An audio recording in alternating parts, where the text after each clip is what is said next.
बच्चों, ओम शांति। आशा है आप सभी स्वस्थ होंगे, मस्त होंगे, खुश होंगे, सकारात्मक होंगे और विशेष आप सभी अभी राजयोग का अभ्यास भी करते होंगे। बच्चों, राजयोग के अभ्यास करने से हमारा व्यक्तित्व तो निखर जाता ही है और हमारे अंदर दिनों दिन गुण और शक्तियाँ बढ़ती ही जाती हैं। और इसीलिए हमारे जीवन के अंदर राजयोग को जरूर शामिल करना चाहिए। बच्चों, आज हम सकारात्मक जीवन शैली के अंतर्गत जो चर्चा करने जा रहे हैं कि नम्रता एक बहुत बड़ा मूल्य है। नम्रता का गुण हमें कहाँ से कहाँ तक पहुँचा देता है। आप सबने सुना होगा, जो नम्र व्यक्ति होता है उसको सब नमन करते हैं और झुकता वही है जिसमें जान होती है। अकड़े रहना तो मुर्दों की पहचान है, ये कहावत आप बच्चों ने सुनी होगी। एक बच्चा था बच्चों कि आप जैसे स्कूल में जाते हो, पढ़ते हो, तो एक बच्चा बहुत बुद्धिमान था, होशियार था और इसीलिए सभी बच्चे उसको बहुत सम्मान देते थे, सम्मान उसका करते थे। तो एक उसको क्या लगता था कि ये सब मुझे सम्मान देते हैं, ये करते हैं, तो थोड़ा थोड़ा उसके अंदर अहंकार आने लगा, उसको अभिमान आने लगा और वो अन्य बच्चों को अपने से तुच्छ समझने लगा। ये तो मेरे आगे कुछ भी नहीं है और इसीलिए वो उसका जो मन करता था वही वो करता था। उसके दिन धीरे धीरे क्या हुआ कि उसके जो संबंध है सबके साथ बिगड़ने लगे और वो किसी को सम्मान भी नहीं देता था क्योंकि वो खुद को ही ऐसा समझता था। तो बच्चों, वो होशियार तो था, बुद्धिमान तो था, लेकिन उसके अंदर जिस गुण की कमी थी वो गुण था नम्रता। और इसीलिए बच्चों, हमें अपने जीवन के अंदर नम्रता का गुण धारण करना ही चाहिए। क्यों करना चाहिए? क्योंकि फॉर एग्जाम्पल मैं आपको बताती हूँ कि जैसे कि जो वृक्ष होता है, पेड़ होता है, फलों से लदा हुआ, वो कैसा रहता है बच्चों? झुका हुआ रहता है।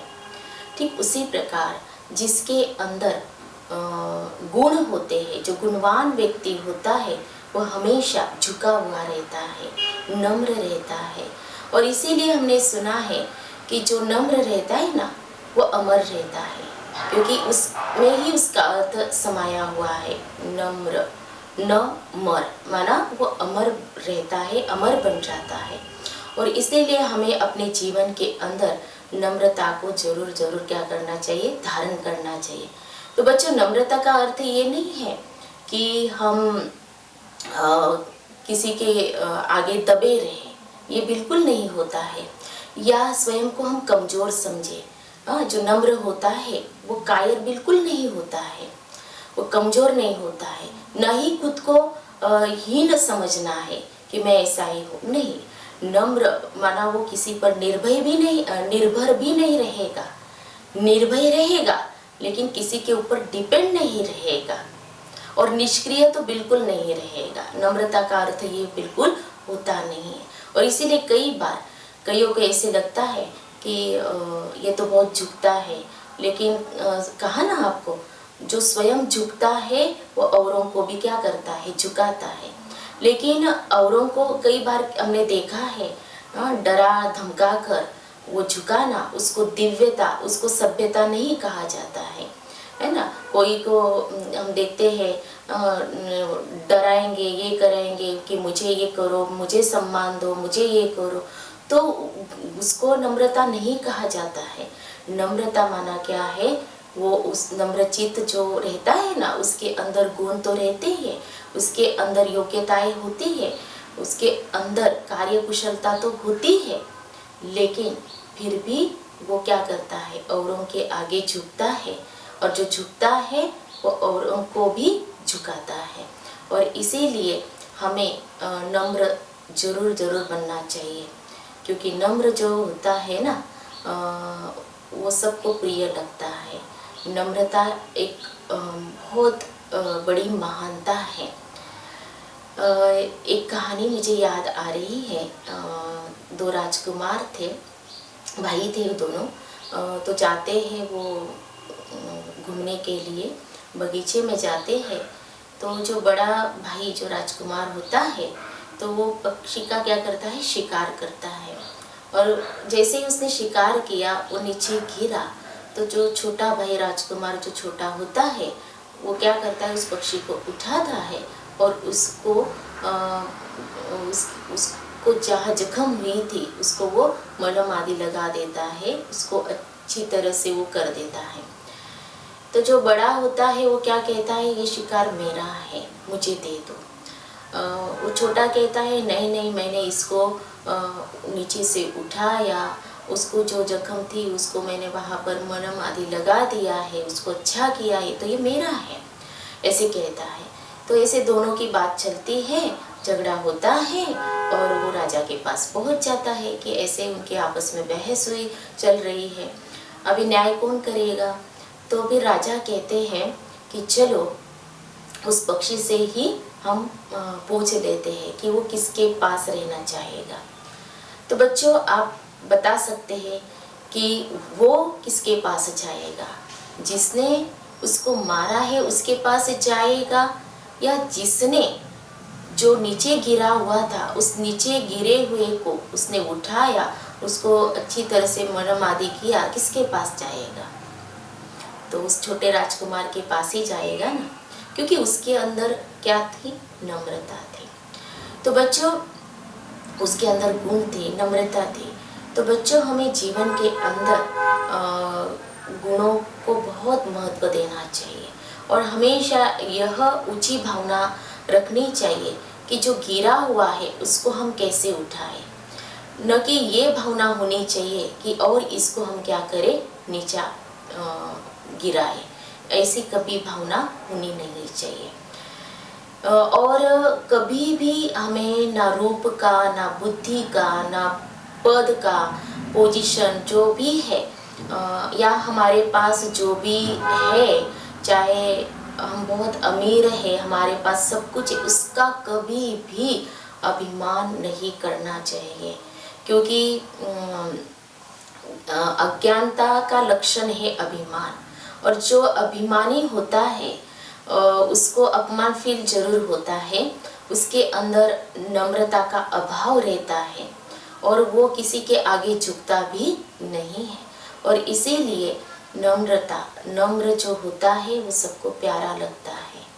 नम्र जैसे कहा ना कि नम्र बनो तो सब क्या करेंगे, नमन करेंगे, झुकेंगे। और इसीलिए पहले हम करें तो फिर हमें वो मिलेगा। ऐसे ही अगर जीवन के अंदर हम अकड़े रहे, अभिमान रहा, अहंकार रहा, तो नुकसान किसका होगा बच्चों, हमारा ही होगा। सब हमसे क्या होंगे, दूर भागते जाएंगे, हमारे पास कोई आएगा भी नहीं। क्या सोचेंगे, अरे ये तो ऐसा ही है ना, इसको बहुत अभिमान है, इसको अहंकार है। और इसीलिए हमें रियलाइज करना है कि मेरे अंदर क्या क्या कमी कमजोरी है और मुझे कौन से गुण धारण करने चाहिए, हमें चेक करना चाहिए। एक बार क्या हुआ, मोमबत्ती और अगरबत्ती दोनों की ऐसी बात चल रही थी।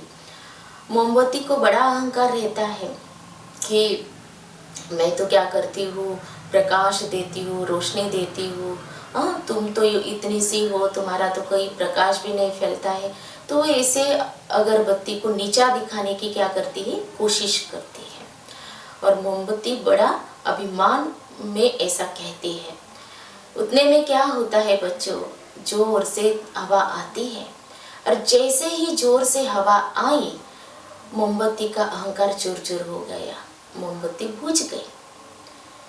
अब अगरबत्ती ने मोमबत्ती को कहा, देखा जैसे ही हवा का झोंका आया तो मेरी खुशबू तो चारों ओर फैल गई और तुम्हारी तो रोशनी ही बुझ गई।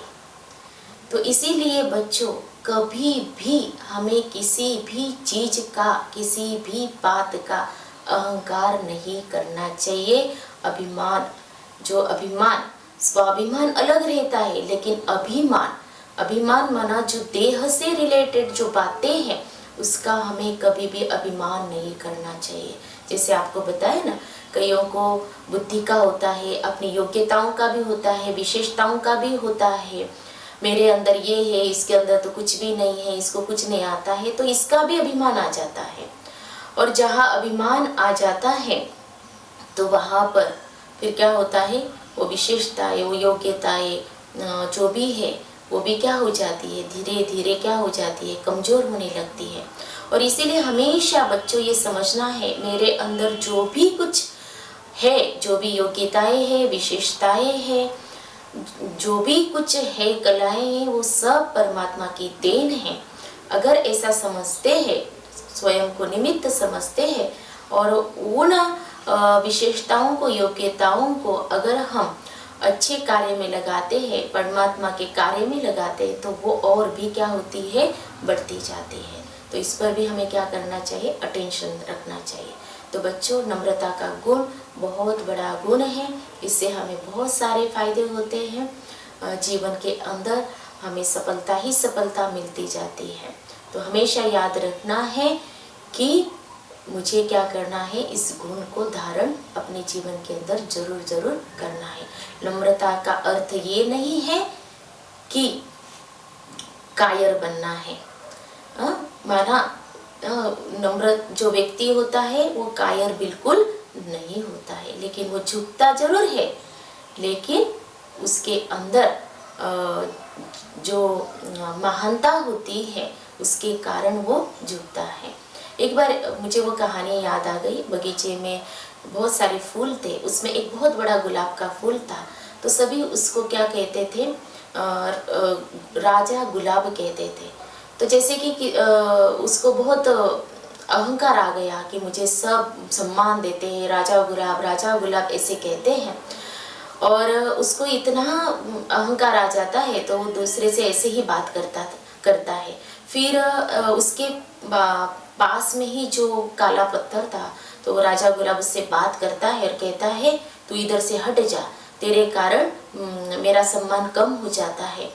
तो वो ऐसे काले पत्थर से बात करता है। उतने में क्या होता है बच्चों, कि एक व्यक्ति आता है और उस काले पत्थर को उठाकर लेकर चला जाता है।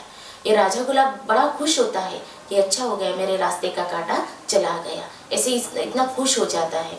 फिर कुछ दिन के बाद क्या होता है, वही व्यक्ति आता है और इस फूल को तोड़ के लेके जाता है और मूर्ति के चरणों में उसको चढ़ा देता है। अभी आवाज आती है इस फूल को हंसने की, तो देखता है कि कौन हंस रहा है मेरे ऊपर। तो वही पत्थर था। वो कहता है, देखा आज तो मेरे चरणों में पड़ा है, क्योंकि जो व्यक्ति मुझे उठाकर लेके गया था उसने तो बहुत सुंदर मूर्ति बना ली और तुम मेरे चरणों में गिर पड़े। और इसीलिए कभी अहंकार नहीं करना चाहिए, है ना। तो इस कहानी से हमें बच्चों यही सीख मिलती है कि जीवन के अंदर नम्रता का गुण बहुत बड़ा है। नम्रचित बन करके रहना चाहिए, वही सबका प्यारा लगता है। तो बच्चों, आज हमने जिस गुण की चर्चा की है, मूल्य की चर्चा की है, वो नम्रता। तो चलो अभी हम इस पर दृढ़ प्रतिज्ञा करते हैं मेडिटेशन के द्वारा। हमेशा की तरह रिलैक्स होकर के बैठ जाइए, मन ही मन सोचिए, देखिए स्वयं को कि मैं एक आत्मा हूँ। मुझ आत्मा को यह सत्य ज्ञान हुआ है, नम्रता का गुण बहुत ही महान गुण है। नम्रता महानता जीवन में लाती है। नम्र बनने से सब नमन करते हैं। मैं परमात्मा का बच्चा हूँ। जिस प्रकार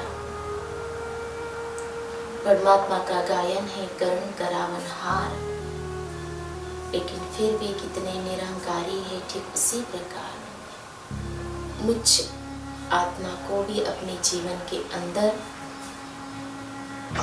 नम्रता के गुण को धारण करके निरहंकारी बनना है। ओम शांति। तो बच्चों, आज हमने चर्चा की, नम्रता के गुण के ऊपर चर्चा की। नम्रता का गुण बहुत ही बड़ा गुण है, महान है। तो जरूर जरूर हम अपने जीवन के अंदर इस मूल्य को धारण करेंगे। तो बच्चों, आज की चर्चा आपको कैसे लगी ज़रूर ज़रूर आप बताइएगा। अच्छा, ओम शांति।